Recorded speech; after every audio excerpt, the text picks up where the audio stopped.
नमस्कार, मी अमृता आकाश. गुरुकिल्ली यशाची मध्ये आपलं स्वागत. गुरुकिल्ली यशाची मध्ये आज आपण एव्हिएशन आणि स्पेस इंजिनिअरिंग मध्ये करिअर याविषयी माहिती घेणार आहोत आणि आपल्याला मार्गदर्शन करण्यासाठी आपल्या सोबत आहेत लीना बोकील मॅडम.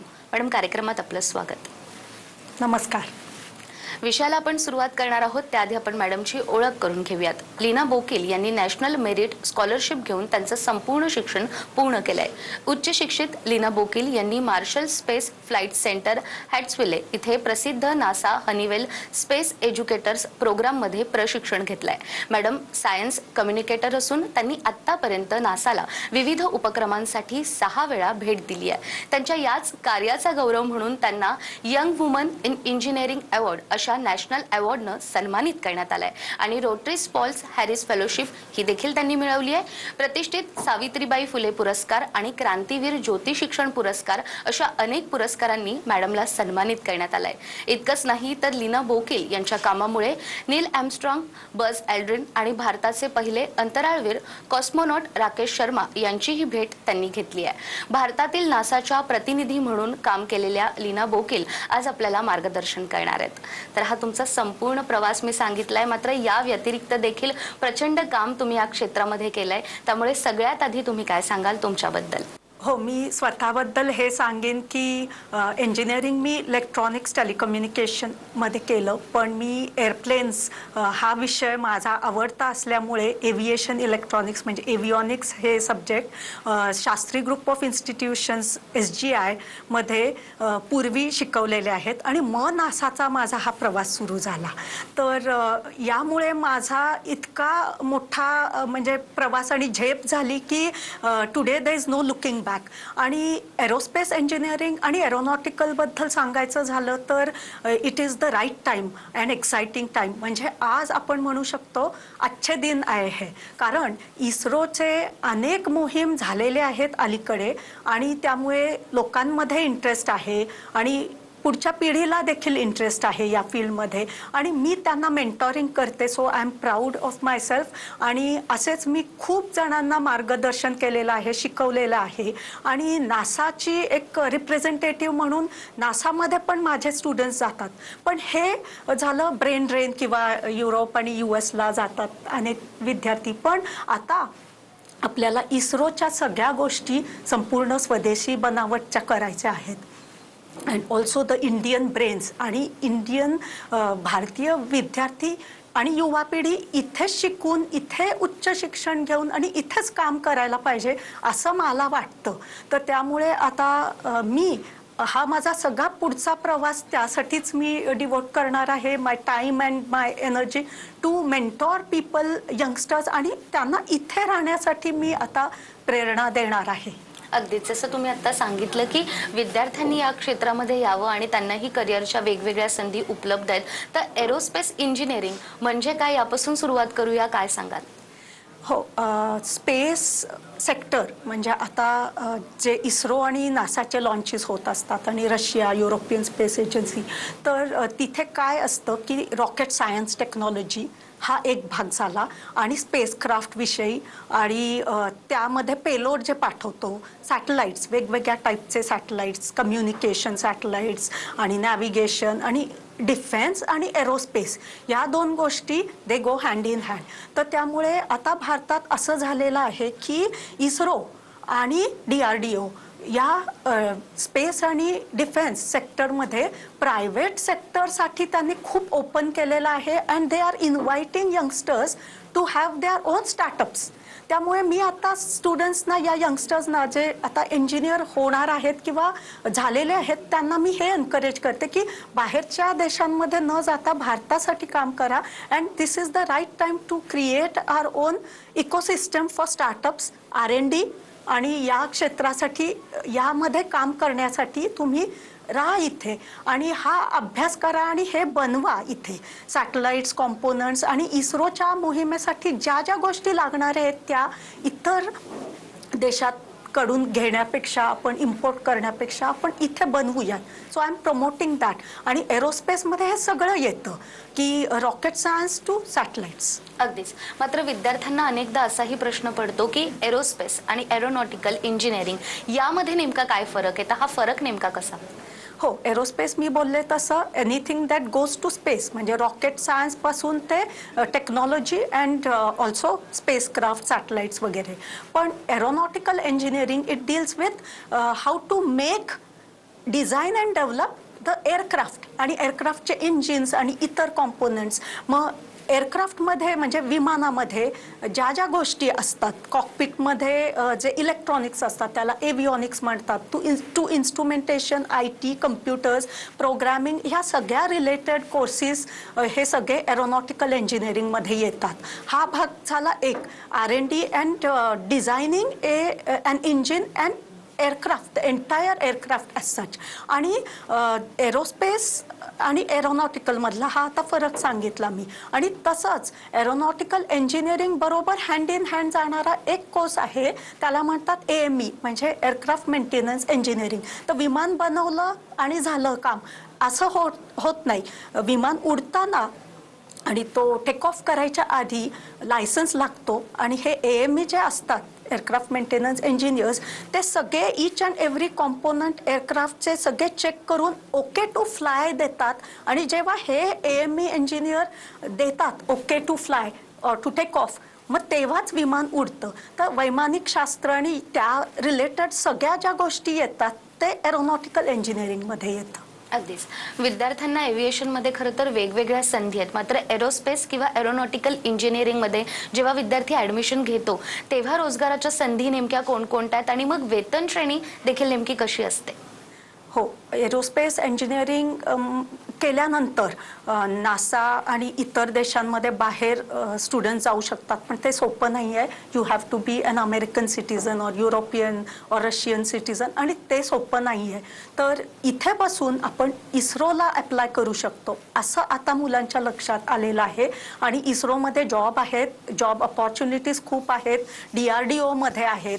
आणि DRDO आणि इस्रोमध्ये इंटर्नशिप देखील मुलं इंजिनिअरिंगमध्ये असतानाच करू शकतात.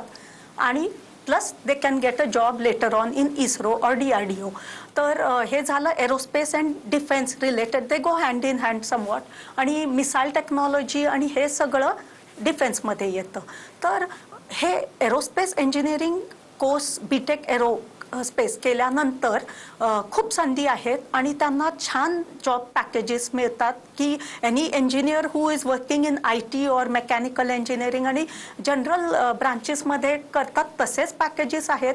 इनफॅक्ट एक गोष्ट आहे की इस्रोमध्ये जॉब केल्यावर एक देशभक्तीचा आणि देशासाठी काम करतो हा एक वेगळा आनंद and it's a proud feeling. आणि तसंच डिफेन्ससाठी करताना आपण आपल्या भारतासाठी आणि डिफेन्ससाठी करतो हा एक प्राऊड फिलिंग आहे. आणि पॅकेजेस तर चांगले आहेतच, ranging from 10 lakh rupees per annum to 15-20 even 50 lakh rupees package per annum असे पण मिळतात. एक्सपर्ट्स आणि चांगली संधी मिळाली तर अजूनच छान एक अपॉर्च्युनिटीज आहेत आणि लाईक लुक्रेटिव्ह आहे हे करिअर. आणि प्लस स्टार्टअप जर हे माझंच एक स्वतःचं मी सुरू केलं तर त्याचे जरा फार फेस्ट रिझल्ट्स आहेत, म्हणजे त्याला 2-5 वर्ष लागतात. पण आता अनेक यंगस्टर्स, युवा पिढी ही आता पुढे जाऊन याच्याकडे बघणार आहे की स्पेस सेक्टर आणि डिफेन्ससाठी आता ब्रॉड एंट्रन्स आहे आणि प्रायव्हेट सेक्टरला एंट्री मिळते. त्यामुळे खूप जण आता येत आहेत या फील्डमध्ये आणि इट इज व्हेरी एक्साइटिंग आणि देशासाठी काम करता येतं. आणि स्टेट ऑफ द आर्ट म्हणजे सगळ्यात भारी मस्त टेक्नॉलॉजी जी आहे त्यामध्ये काम करता येतं, त्यामुळे तो आनंद वेगळाच आहे. अगदीच. जसं तुम्ही सांगितलं की गेल्या काही वर्षांचा जर आपण विचार केला तर विद्यार्थ्यांना आता स्पेसमध्ये काम करायचं आहे आणि त्यासाठी वेगवेगळ्या संधी देखील विद्यार्थी शोधतायत. एरोनॉटिकलचा अभ्यास केल्यानंतर किंवा इंजिनिअरिंगला प्रवेश घेतल्यानंतर अभ्यासक्रम नेमका कसा असतो, प्रवेश विद्यार्थ्यांना कसा घेता येऊ शकतो किंवा पात्रता नेमकी काय असते, याबाबतही विद्यार्थ्यांना अनेक प्रश्न पडतात. तर याबद्दल काय सांगाल? हो, आता हा BTech एरोस्पेस एक कोर्स आहे. मग BTech एरोनॉटिकल इंजिनिअरिंग आणि BTech एव्हिओनिक्स या 3 फील्ड्स वेगवेगळ्या असे 3 ब्रांचेस आहेत. आणि हे 4 वर्षाच्या इंजिनिअरिंग कोर्स सारखेच आहेत. 12वी नंतर म्हणजे HSC एक्झाम झाल्यानंतर CET आहे आणि Ajinkya DY Patil engineering college Lohegaon पुण्यामध्ये आणि in collaboration with Shastri group of institutions aero म्हणजे aeronautical engineering and research organisation यांनी हे जॉईंटली कोर्सेस आणलेले आहेत आता तुमच्या समोर. आणि मी म्हणेन की ही चांगली संधी आहे, कारण IIST म्हणजे इस्रोच्या फक्त एका इन्स्टिट्यूशनमध्ये आणि IITमध्ये एक मोजक्या ठिकाणीच फक्त ह्या कोर्सेसची अवेलेबिलिटी होती. बट नाव दीज कॉलेजेस म्हणजे अजिंक्य DY पाटील आणि एरो हे प्रोव्हाइड करत आहेत. तर लुकिंग ॲट द डिमांड, कारण आता रिक्वायरमेंट आहे आणि मुलांना आवड आहे या क्षेत्रात यायचं आहे, त्यामुळे हे कोर्सेस डिझाईन केलेले आहेत. आणि मी सांगितलं तसं 12th पास HSC नंतर CET आणि एक अजिंक्य DY पाटीलची आणि एक एरोची अशा CET एक्झाम्स आहेत आणि त्याच्यामधून क्लिअर केल्यानंतर you will get a merit seat. आणि प्लस स्कॉलरशिप्स पण आहेत की ज्यांचे रिझल्ट चांगले आहेत, टॉपमध्ये आहेत, त्यांना स्कॉलरशिप्स पण आहेत. अगदीच. तर जसं तुम्ही सांगितलं की अभ्यासक्रम, पात्रता आणि विद्यार्थ्यांना 12वी नंतर देखील एक पूर्वपरीक्षा दिल्यानंतर ऍडमिशन घेता येऊ शकतंय. त्यामुळे स्पेसमध्ये आता विद्यार्थ्यांना करिअरच्या वेगवेगळ्या संधी उपलब्ध आहेत. याच संधींबद्दल आपण मॅडमकडून आणखीनही माहिती घेणार आहोत एका छोट्याशा ब्रेकनंतर.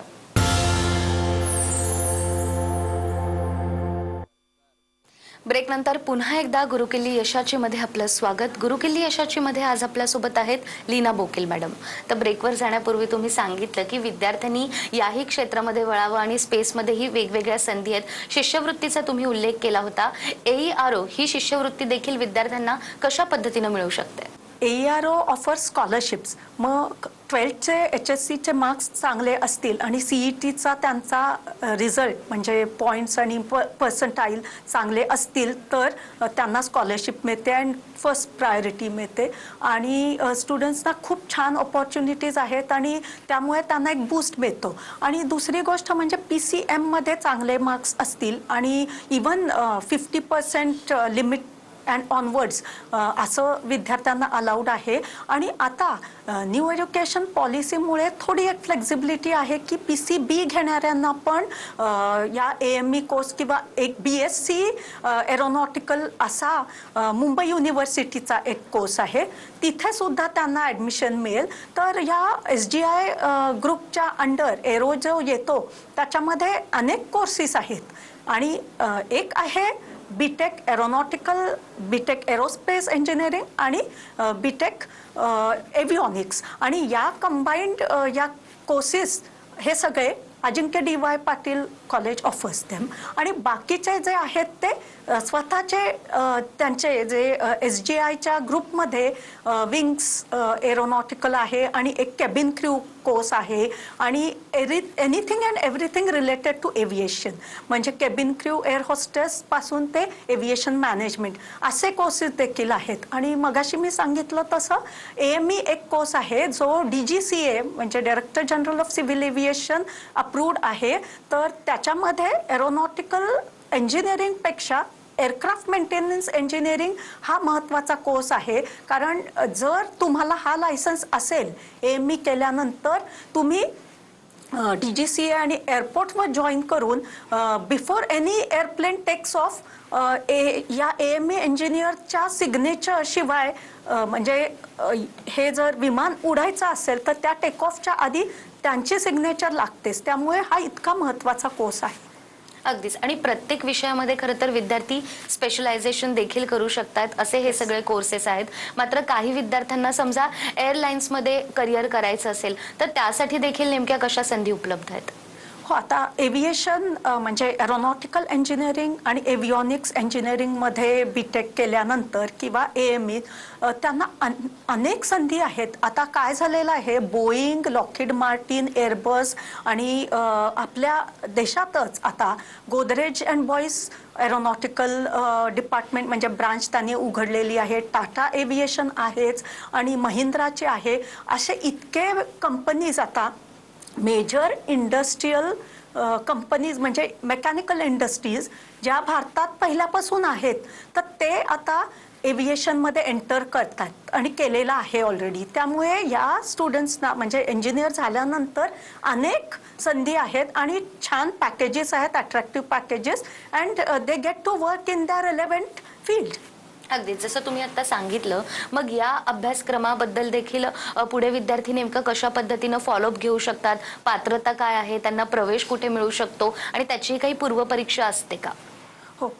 मगाशी मी सांगितलं तसं शास्त्री ग्रुप ऑफ इन्स्टिट्यूशन्स ही पुण्यामध्ये आहे आणि गेले 20 वर्ष जवळजवळ एव्हिएशन फील्डमध्ये आहेत ते. आणि आता इग्नोचा कोर्स आधी होताच, बीटेक एरोनॉटिकल इंजिनिअरिंगचा.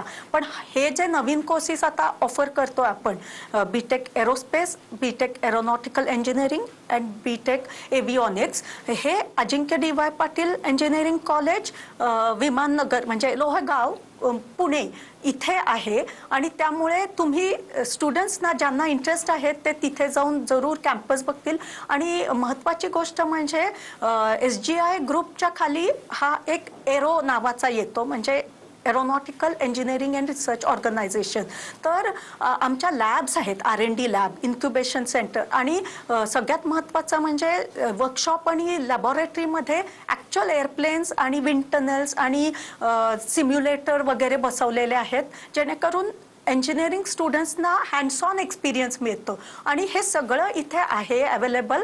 आणि बाकीचे डिटेल्स हवे असतील तर you can visit website and contact for further details.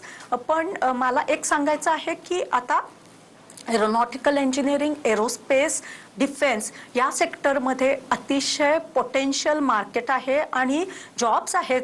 कारण आता एका स्टेज नंतर मेकॅनिकल आणि ITCSला एक थोडा सॅच्युरेशन आलेला आहे. But aerospace and aeronautical are in the boom, म्हणजे सध्या डिमांडमध्ये आहेत. तर जरूर विद्यार्थ्यांनी ही एक संधी आणि एक हे ट्राय करायला पाहिजे. किंवा मी म्हणेन की one must opt for these branches. आणि जर विमान आणि एनी फ्लाइंग ऑब्जेक्ट आणि रॉकेट सायन्स आणि टेक्नॉलॉजी, स्पेसक्राफ्ट, सॅटेलाइट्समध्ये इंटरेस्ट असेल तर नक्कीच तुम्ही या क्षेत्रात येऊ शकता. And you are all most welcome.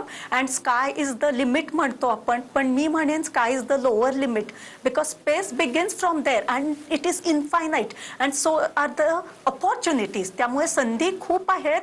आणि मी मगाशी म्हणाले तसे अच्छे दिन आए है. आणि आत्मनिर्भर भारत आपल्याला जर करायचं असेल तर हे विद्यार्थी जे पुढे इंजिनियर होणार आहेत, हीच पिढी आता पुढे जाऊन it will make India super power.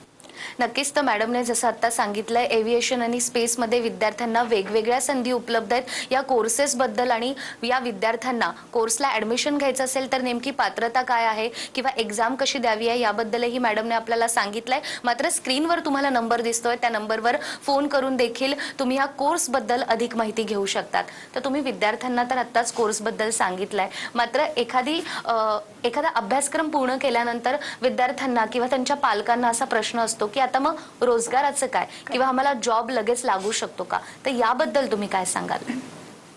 हो, मी मगाशी सांगितलं तसं थर्ड इयरला असतानाच मुलांना मिनी प्रोजेक्ट्स आणि इंटर्नशिप ऑपॉर्च्युनिटीज आहेत. आणि इस्रोमध्ये, DRDO आणि अनेक R&D ऑर्गनायझेशन्समध्ये संधी आहेत.